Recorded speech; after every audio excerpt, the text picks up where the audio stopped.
Hello everyone, this is Showtime 112. Soon after the German invasion of Poland and declaration of war by Britain and France, British Expeditionary Force crossed the Channel and took up positions along the French border with Belgium. Among the assets RAF contributed were 4 squadrons of Hawker Hurricanes, numbers 1, 73, 85 and 87. Despite the pressure to send additional squadrons to France, Air Chief Marshal Hugh Dowding resisted sending them, keeping them instead for home defense. Initially, Hurricane pilots found themselves flying patrols and occasional scrambles. Their first taste of combat, however, wasn't against Germans, but rather overzealous French pilots. Paul Ritchie was flying at 10,000 feet and saw what he believed to be 6 Hurricanes. When he came closer, he realized they were not Hurricanes, and one of the unknown aircraft separated from the formation and dived on Ritchie.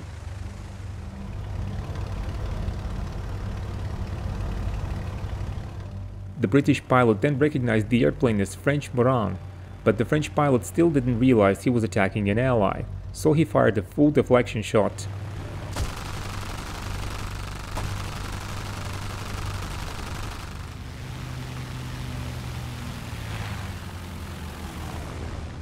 Ritchie pulled an Immelmann and escaped towards some clouds.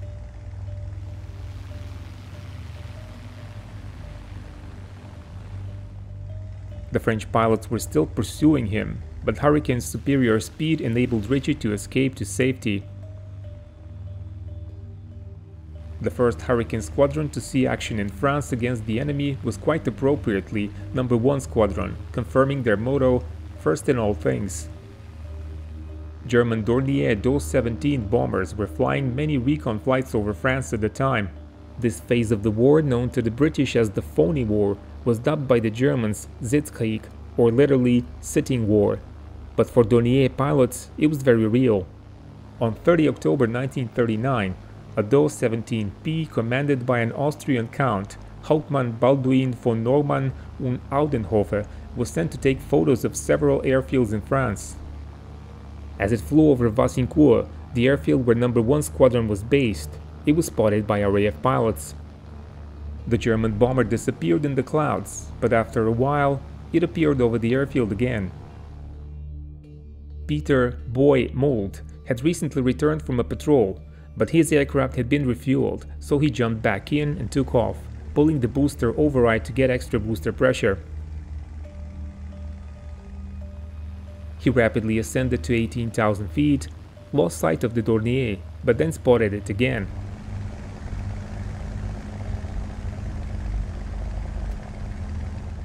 Mould performed a stern approach and fired a long burst, resulting in the Dornier catching fire and plunging towards the ground, killing all of its crew.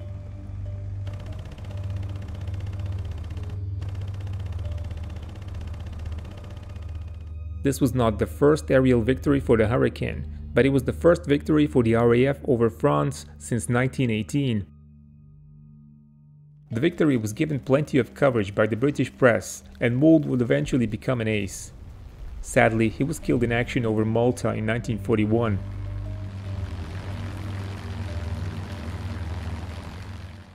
I have recently received the latest Thrustmaster Eva Hornet bundle, free of charge in exchange for an honest review. This bundle includes several components, each also available separately but with some unique features compared to standalone products. There's the FA-18 Hornet flight stick, the Eva joystick base, an offset adapter, and a sleek metal plate. The flight stick is officially licensed by Boeing and designed to closely replicate the real-world counterpart. Its robust metal construction gives it a substantial feel, ensuring an immersive and realistic experience in your hand.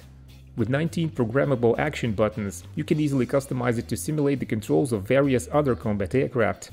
AVA stands for Advanced Versatile Aviation, and quite appropriately, this base supports a wide range of simulations, combat, civilian, or even space. It's highly adjustable, featuring 4 sets of springs compared to standard 3, 2 sets of cams, and 3 deflection masks.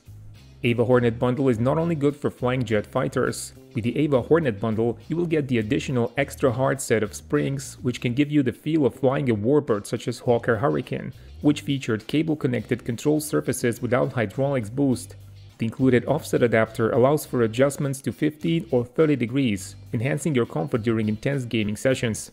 It also elevates the stick, which can be useful for central placement in your home cockpit. Finally, the bundle comes with a stylish metal plate which is black instead of standard gray, and is decorated with Ava, Hornet and Boeing logos. Overall, the Ava bundle is a comprehensive package which greatly increases your high-fidelity flight simulation experience. For the latest retail price, head over to shop.thrustmaster.com and don't forget to use my creator code SHOWTIME112. This victory was followed by several more shootdowns of German bombers on recon missions. One of those was achieved on 7 November by a flying officer from New Zealand, Edgar Cobber Kane of No. 73 Squadron. Attracted by anti-aircraft fire, he spotted a bomber above and ahead of him.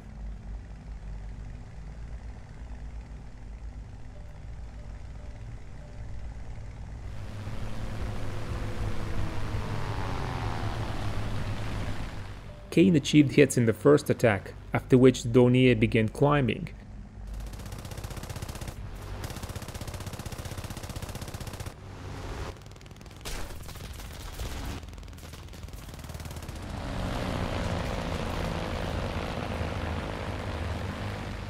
But Kane followed it and made 2 more attacks, observing hits.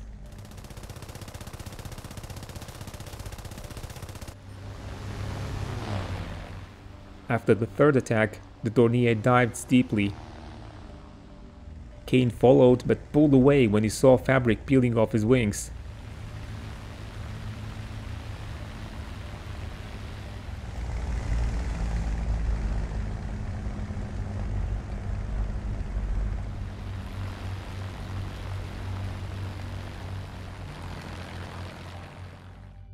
The Do-17 crashed north of Metz, killing all 3 crew members.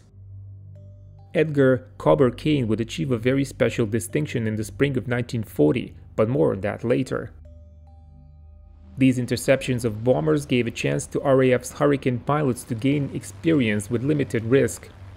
But they knew they would eventually have to take the true test: German fighters. Hurricane 1, flown by France-based squadrons, was inferior in many aspects to Bf-109E.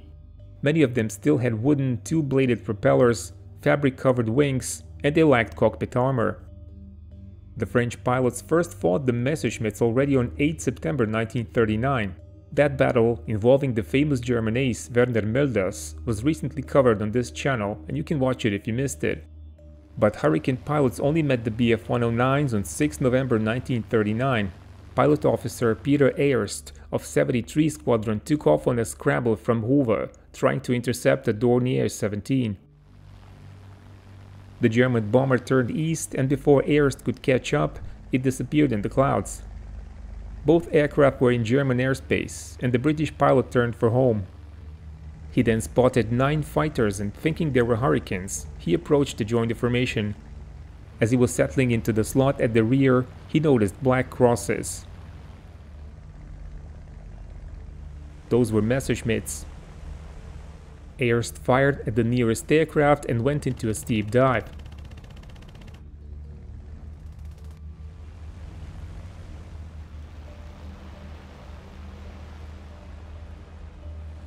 He went for some nearby clouds, but soon noticed tracer rounds passing his Hurricane.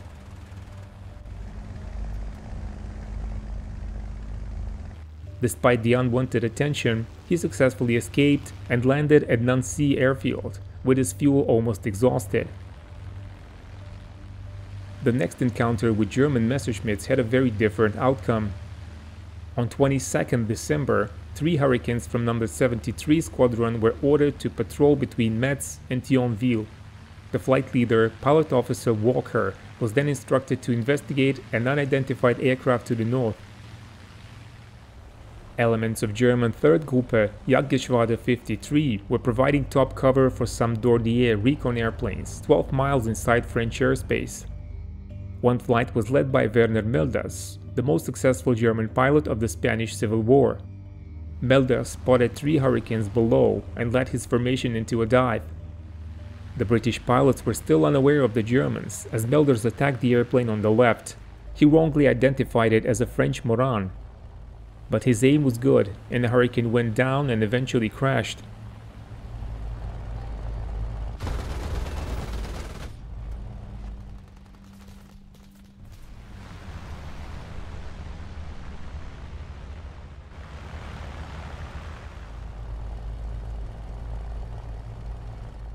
Oberleutnant Hans von Hahn was equally successful. He followed Meldes's instructions to wait until he got close, with the enemy airplane firmly in the sight.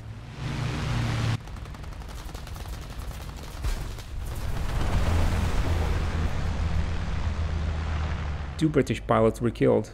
The flight leader, Walker, was able to maneuver and get on the tail of one of the Messerschmitts. He even claimed a probable kill, but German records show no damage to any of the 109s. Hurricane pilots only claimed their first Bf-109 on 2nd of March 1940. The pilot claiming the kill was the already mentioned New Zealander, Flying Officer Edgar Cobber Kane. He was on a joint patrol with French fighters along the border. Kane spotted a formation of Bf-109s and decided to attack. Dogfight developed in which Kane opened fire on two Messerschmitts.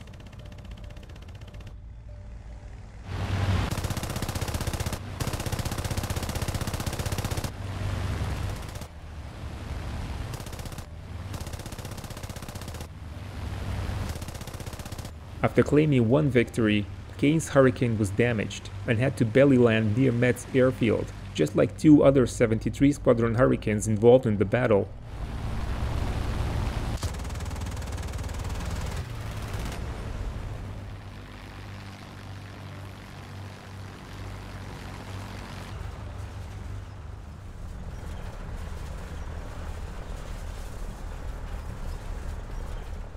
The German pilot responsible for Kane's shootdown was again Werner Melders. Kane's claim was his third confirmed victory, but German records don't indicate any aircraft lost on that date.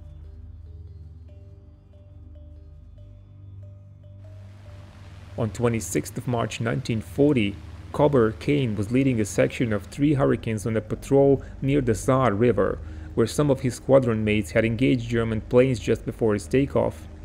By then, he had 3 victories to his credit, 1 Bf-109 and 2 Dorniers. The Hurricane flight headed east at 20,000 feet, towards Saarbrücken. Kane knew the area very well, often leading his formations into German airspace against orders. Just as the RAF planes crossed the Siegfried Line, Kane spotted 9 Bf-109Es of 3rd Gruppe Jagdgeschwader 53 cruising in a wide Wick at 26,000 feet. Although his formation was outnumbered, Kane maneuvered into an advantageous position and then attacked. As one of the Messerschmitts filled Kane's gun sight, he opened fire from 250 yards. Tracer rounds showed clear impacts, and the 109 fell away in flames. Kane's inexperienced wingmen also attacked German fighters on the first pass. In their excitement, they quickly ran out of ammo. But Flying Officer Perry was credited with a kill, while Sergeant Pine achieved the probable. But another group of 4 Bf-109s entered the fray from a higher altitude.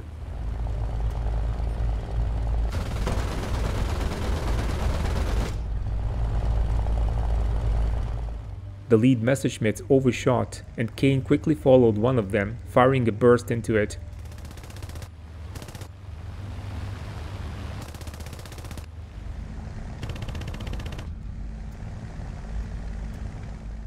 But as he was focused on his target, he felt his own airplane being hit.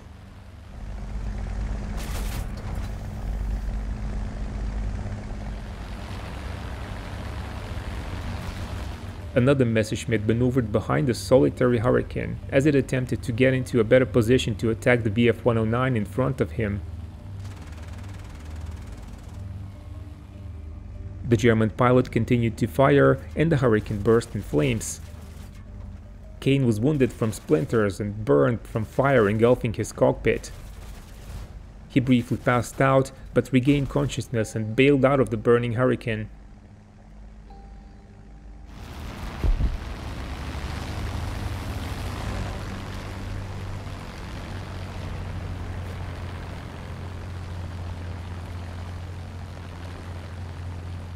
Kane eventually landed just half a mile west of the German border. Kane claimed 2 kills from this combat, and he was given credit for both. They were his 4th and 5th aerial victories, and the New Zealander was the first RAF pilot to reach this mark in World War II. Luftwaffe records indicate that one of the Messerschmitts was able to return to base despite the damage. Even though not all of Kane's victories can be confirmed by German records, he nevertheless had the distinction of being the first RAF fighter ace of World War II. Sadly, he was killed on 6th of June 1940 while performing some low-level aerobatics.